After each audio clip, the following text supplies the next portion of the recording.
샬롬. 오늘 우리가 함께 성경 읽어나갈 본문은 출애굽기 6장 말씀이 되겠습니다. 그럼 앞장인 출애굽기 5장에서는 모세와 아론은 그 하나님 말씀대로 드디어 애굽왕 바로 앞에 서게 됩니다. 그래서 하나님이 하신 말씀, 이스라엘 백성들을 하나님께 제사 드리게 하도록 내보내라는 말씀을 전합니다. 그런데 바로는 그 얘기를 듣고 이스라엘 백성들의 노역을 더 가중시켜서 모세와 아론의 말을 듣지 못하게 합니다. 그러면 이스라엘 백성들은 이제 모세와 아론에게 이 원망과 불평을 돌리고 하나님께 벌을 받으라는 얘기까지 하게 됩니다. 그래서 모세는 드디어 하나님 앞에 다시 기도합니다. 왜 이 백성이 더 학대를 당하게 하시냐는 내용이었습니다. 이제 출애굽기 6장에서는 어떤 내용을 우리가 중점적으로 보며 읽으면 될까요? 아까 기도했던 그 모세의 기도에 하나님은 이렇게 응답하십니다. 이제 나의 강한 손으로 말미암아 바로가 반드시 이스라엘 백성들을 다 내보낼 것이라는 말씀을 하십니다. 그리고 나는 약속한 모든 것을 반드시 성취하는 야훼라는 말씀을 반복적으로 하시면서 이스라엘 백성들에게 가서 너희 조상들에게 언약한 그 약속대로 너희들을 애굽에서 탈출시켜서 가나안 땅으로 인도를 할 것이고, 이제 그래서 너희를 내 백성으로 삼고 나는 이제 너희 하나님이 되리라는 그 말씀을 전하라고 합니다. 그런데 이미 이스라엘 백성들은 이제 이 노역이 가중화돼서 이런 어려운 상황에서 이제 됐기 때문에 마음이 상했고 일이 힘들다 보니까 모세의 말을 듣지 않습니다. 그런데 하나님께서는 또 바로에게도 가서 이 말씀을 전하라고 합니다. 그런데 모세는 이스라엘 백성도 내 말을 듣지 않는데 바로가 듣겠냐는 이런 대답을 하나님께 합니다. 그래서 이제 출애굽기 6장 후반절에서는 루벤 지파와 그 시몬 지파, 또 이어서 레위 지파를 통해서 모세와 아론이 등장한다는 것을 중점적으로 또 기록하고 있습니다. 우리 출애굽기 6장 말씀 함께 읽어보겠습니다. 야훼께서 모세에게 이르시되 이제 내가 바로에게 하는 일을 내가 보리라. 강한 손으로 말미암아 바로가 그들을 보내리라. 강한 손으로 말미암아 바로가 그들을 그의 땅에서 쫓아내리라. 이제 하나님께서 여러 가지 이적을 통해서 이들을 힘들게 할 때 바로가 내보내는데, 내보내는 정도가 아니라 이제 빨리 나가달라고 쫓아 보낼 것이라는 말씀을 하십니다. 2절 하나님이 모세에게 말씀하여 이르시되 또 이 말씀을 하십니다. 나는 야훼이니라. 이게 우리 출애굽기 3장에서 모세가 애굽에 가서 그들이 하나님 이름이 뭐냐고 물을 때 하나님께 여쭤봤을 때 난 스스로 있는 자다, 야훼라는 그 이름을 그들에게 얘기하라고 말씀을 하셨습니다. 그래서 이 말씀을 하나님은 다시 하십니다. 나는 나다. 나는 병 고치는 나다. 나는 부욕케 하는 나다. 나는 구원케 하는 나다. 나는 너에게 어떤 축복을 주는 나다. 이렇게 하나님은 그 나는 야훼이다. 스스로도 자존자이심에 그 이름을 말씀을 하십니다. 그러면서 하나님께서는 내가 아브라함과 이삭과 야곱에게 전능의 하나님으로는 나타났으나 나의 이름을 야훼로는 그들에게 알리지 아니하였고, 그러니까 아브라함과 이삭과 야곱에게 언약하셨던 그 하나님은 전능자로서의 엘 샤다이의 그 하나님을 그들에게 소개를 했지만, 나는 너희들하고 한 약속을 지키는 야훼라는 이런 것은 소개하지 않았다고 말씀을 하고 있습니다. 그래서 이 후손들은 그 아브라함과 이삭과 야곱 조상들에게 했던 이 언약도 반드시 성취하시는 하나님이라는 것을 이들에게 알리라고 모세를 통해서 말씀하신 것입니다. 그러면서 4절에 가나안 땅 곧 그들이 거류하는 땅을 그들에게 주기로 그들과 언약하였더니 이제 애굽 사람이 종으로 삼은 이스라엘 자손의 신음소리를 내가 듣고 나의 언약을 기억하노라. 사실 하나님은 이들의 신음소리를 듣고 기억하신 것이 아니라 늘 살펴보고 계셨죠. 6절 그러므로 이스라엘 자손에게 말하기를 나는 야훼라. 내가 애굽 사람의 무거운 짐 밑에서 너희를 빼내며 그들이 노역에서 너희를 건지며 편팔과 여러 큰 심판들로서 너희를 속량하여 그렇기 때문에 나는 이 조상들과 약속한 것을 지키기 위해서 너희를 분명히 이 애굽의 이 노역에서 건져낼 것이라고 말씀을 하십니다. 그리하고 7절에 보면 너희를 내 백성으로 이제 삼고 나는 너희의 하나님이 되겠다고 말씀을 하십니다. 그래서 나는 애굽 사람의 무거운 짐 밑에서 너희를 빼낸 너희 하나님 야훼인 줄 너희가 알지라.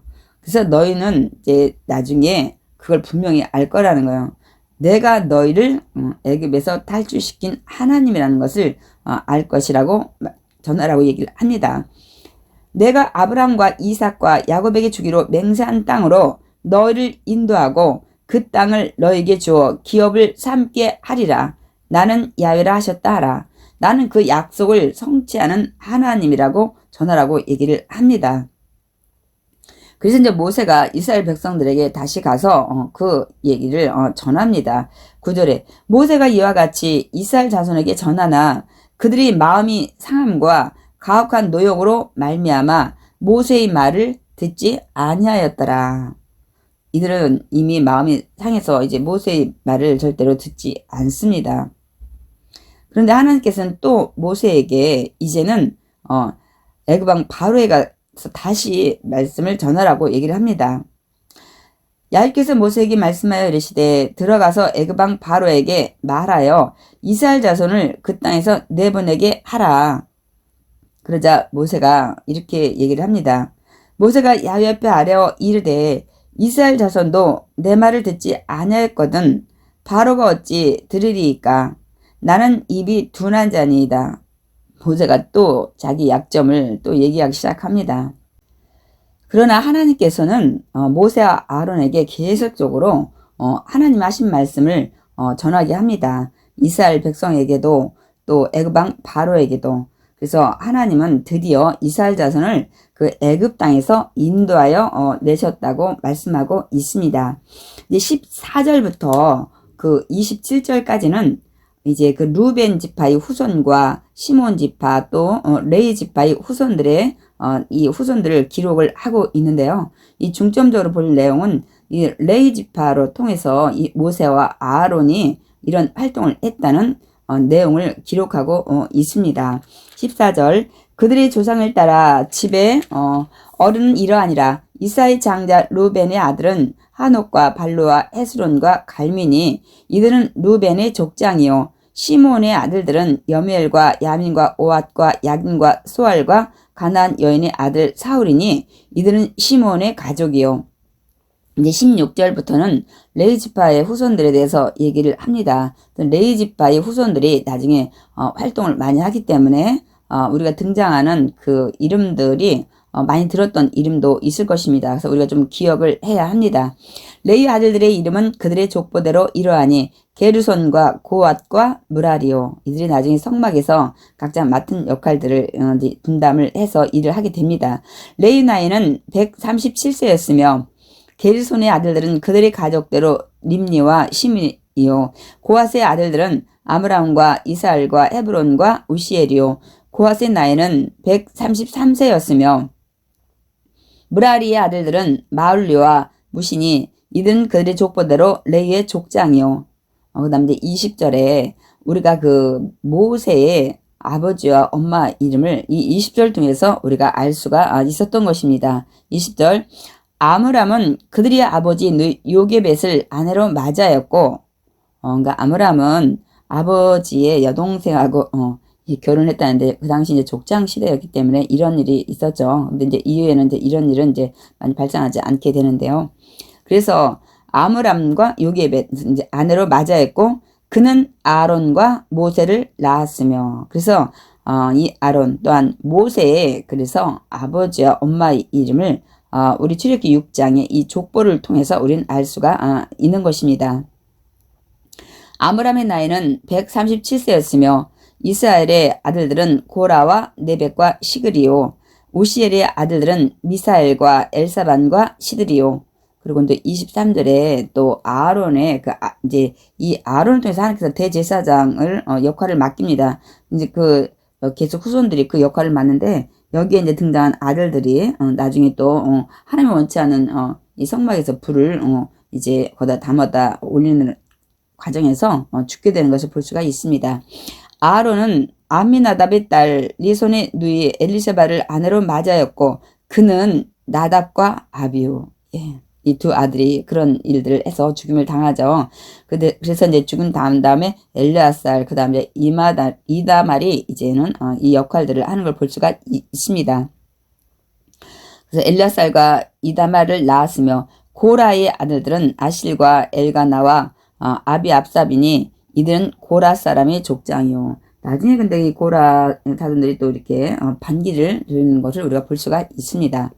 25절 아론의 아들 엘르아살은 부디엘의 딸 중에서 아내를 맞이하였고 그는 비느하스를 낳았으니 이들은 레위 사람의 조상을 따라 가족의 어른들이라.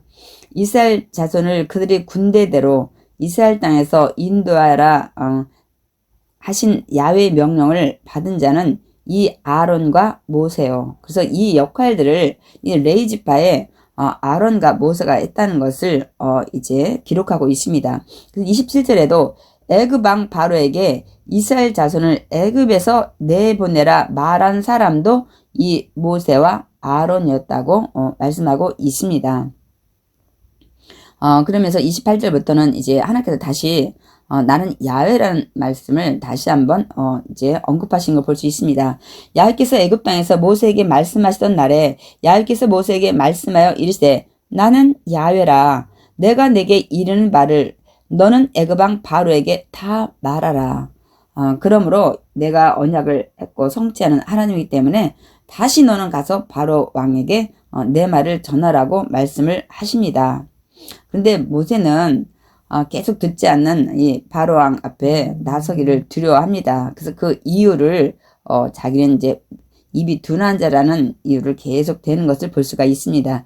30절 모세가 야훼 앞에서 아뢰되 나는 입이 둔한 자이오니 바로가 어찌 나의 말을 들으리까. 바로가 가서 말할 때마다 듣지 않으니까 모세가 점점 용기를 잃어가는 것 같습니다. 그래서 우리 출애굽기 6장 읽기를 다 마쳤는데요. 우리가 6장에서 이제 교훈을 얻게 되는 것은요. 모세와 아론이 이렇게 하나님 말씀대로 순종하면서 나가서 전했지만 이렇게 더 어려움이 봉착하게 된다는 사실도 우리가 깨달았습니다. 그러므로 우리도 또 하나님 말씀대로 순종하며 나아갈 때 때로는 이렇게 어려움에 더 봉착할 수도 있다는 사실을 우리가 알아야 합니다. 그런데 사실 모세와 그 아론이 하나님 말씀을 계속 가서 대언하고 그런 일들이 곧바로 이행이 됐다면 자기들이 전하는 역할 때문에 이렇게 출애굽시켰다고 자기들의 능력을 또 나타낼 수도 있습니다. 그런데 하나님께서 내가 강한 손으로 이제 칠 것이다. 그래서 반드시 이스라엘 백성을 내보낼 것이라고 말씀을 하셨기 때문에 이제 모세와 아론은 나중에 이들을 출애굽시켰어도 하나님의 강한 손 때문에 바로가 이스라엘 백성을 내보냈다는 사실을 이들이 깨닫게 됩니다.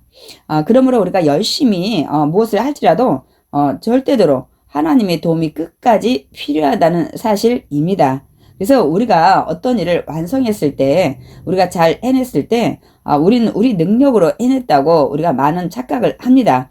그러나 배후에서는 하나님께서 우리를 통해서 도와주셨기 때문에 우리가 이런 일들을 완성하고 성취해 나간다는 사실을 우리가 깨달아야 합니다. 그리고 늘 그 하나님을 붙잡고 끝까지 우리가 어떤 일을 행할 때 힘들지라도 우리가 믿음으로 인내하며 나가야 된다는 것을 우리가 깨닫게 됩니다. 하나님은 반드시 하신 말씀을 성취하시는 하나님이시기 때문입니다. 또한 이 출애굽기 6장에서 우리가 또 중요한 교훈을 우리가 하나 깨닫게 됩니다. 이스라엘 백성을 이 출애굽시키는 그 목적을 분명히 하나님은 말씀을 하셨습니다. 이 이스라엘 백성이 이제는 내 백성이 될 것이고 나는 그들의 하나님이 될 것이라는 것을 말씀하셨습니다. 이게 출애굽의 목적입니다. 그래서 그들이 이제 그 하나님을 이렇게 예배드리는 제사드리는 그 역할을 하기 위해서 출애굽을 시키는 것입니다. 그런데 하나님께서는 우리들도 이 애굽 땅과 같은 세상에서 우리를 구원해 내셨습니다. 그래서 그 신약에서 우리를 왜 이 애굽 땅에서 이 가나안 같은 이 천국 이제 하나님의 자녀로 우리를 이끌어 내셨는지에 대해서 신약의 그 디도서 2장 14절에 말씀을 하고 있습니다. 그가 우리를 대신하여 자신을 주심은 모든 불법에서 우리를 속량하시고 우리를 깨끗하게 하사 선한 일을 열심히 하는 자기 백성이 되게 하려 하심이라. 그러니까 우리를 구원해낸 이유는 예수님이 십자가에 죽으시고 또 부활하신 그 이유는 이제 우리를 정케하사 하나님 일, 선한 일을 하는 그 백성이 되게 하려고 우리를 구원했다고 말씀하고 있습니다. 또 고린도 후서에도 그 말씀을 분명히 하고 있습니다. 너희에게 아버지가 되고 너희는 내게 자녀가 되리라 전능하신 주의 말씀이니라 하셨느니라 하고 고린도서 6장 18절에도 하나님께서 우리를 구원하신 이유가 이제 하나님은 우리의 전능자 하나님이 되시고 우리는 그분의 하나님의 자녀가 되게 하기 위해서 구원하셨다는 것을 분명히 말씀하고 있습니다. 그러므로 우리는 오늘 출애굽기 6장을 통해서 그 출애굽의 이스라엘 백성들의 그 목적과 우리를 그 애굽 땅 같은 세상에서 구원하신 그 목적이 동일하다는 사실입니다. 그래서 우리는 하나님을 나의 아버지로 그리고 우리는 그분의 자녀로 정말 주님 오시는 그날까지 살아가야 되는 믿음의 자녀로 우리가 승리하고 나가야 될 줄 믿습니다.